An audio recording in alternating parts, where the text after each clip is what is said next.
In the end, there will be nothing but silence. No stars, no planets, no one to remember that we were ever here.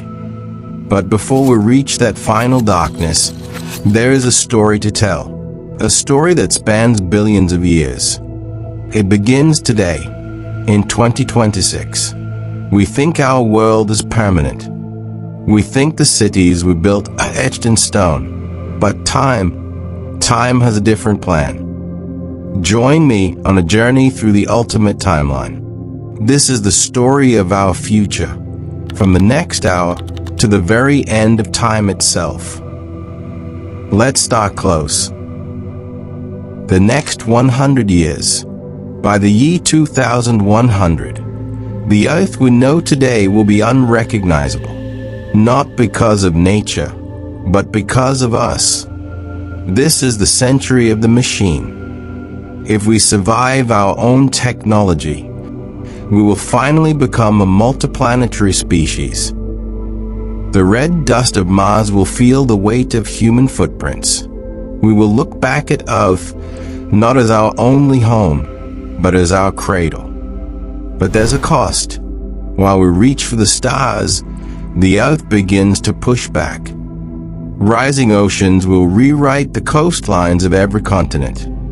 Cities like New York, London, and Tokyo that might become the new Atlantis. Now, jump to the year 3000. A millennium has passed.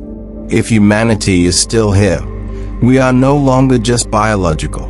We are something more, something digital, something eternal. But if we are gone, nature begins its silent cleanup. The satellites that currently provide your GPS and internet, they will start falling from the sky like shooting stars.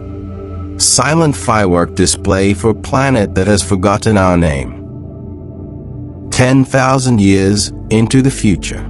If you stood in the middle of a desert today, it might be a lush forest by then. The Earth still changes, and with it, the Sahara turns green again. But while the Earth breathes, our greatest monuments finally surrender. The Great Pyramid of Giza, buried. The Statue of Liberty, a sunken relic beneath the waves. We move faster now. 50,000 years. Niagara Falls is gone. The rock has eroded away, and the Great Lakes have drained. The stars themselves look different.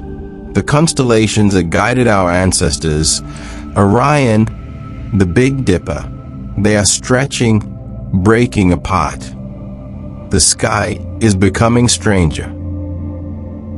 Jump to 1 million years. This is the point of no return. The Earth is tired of our scars. Even our plastic and glass have turned to dust. The only thing left of humanity, a layer of strange chemicals in the rocks. But look at the map. Africa has crashed into Europe, closing the Mediterranean Sea.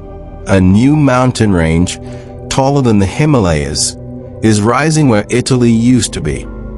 The world is physically rewriting itself. And then, the inevitable. Statistically, by this time, a massive asteroid, the kind that ended the dinosaurs, is likely to strike again. If we aren't here to stop it, the Earth will go through another baptism of fire. Life will be pushed to the brink, but it will survive. It always does. Evolution takes over. With humans gone, nature experiments. Strange new predators roam the ruins of our subways. Giant birds fill the skies. The Earth is a paradise once more, but a paradise that doesn't know our name. 5 billion years from now, the sun, our life giver, is running out of fuel. It begins to swell, turning into a red giant. It swallows Mercury. It incinerates Venus. And then, it's our turn. The oceans boil away into space. The atmosphere evaporates. The Earth, once a blue marble full of songs and dreams, is now scorched, dead rock drifting in an angry sky. Everything we ever loved is gone. But the universe is much bigger than our sun. We fast forward through trillions of years. One by one, the stars across the galaxy begin to flicker out, like candles in a vast, dark room. This is the age of black holes. For an unthinkable amount of time, they are the only things left, until even they begin to evaporate. And then, the heat death. The universe reaches its maximum expansion. Every atom is pulled apart. No light, no heat, no memory, just eternal silence. It's easy to feel small when you see the end of everything. It's easy to think that nothing matters. But I think it's the opposite. The fact that we are here, right now, in this tiny window of time, is a miracle. We are the universe's way of looking at itself. We are the ones who gave names to the stars before they went dark.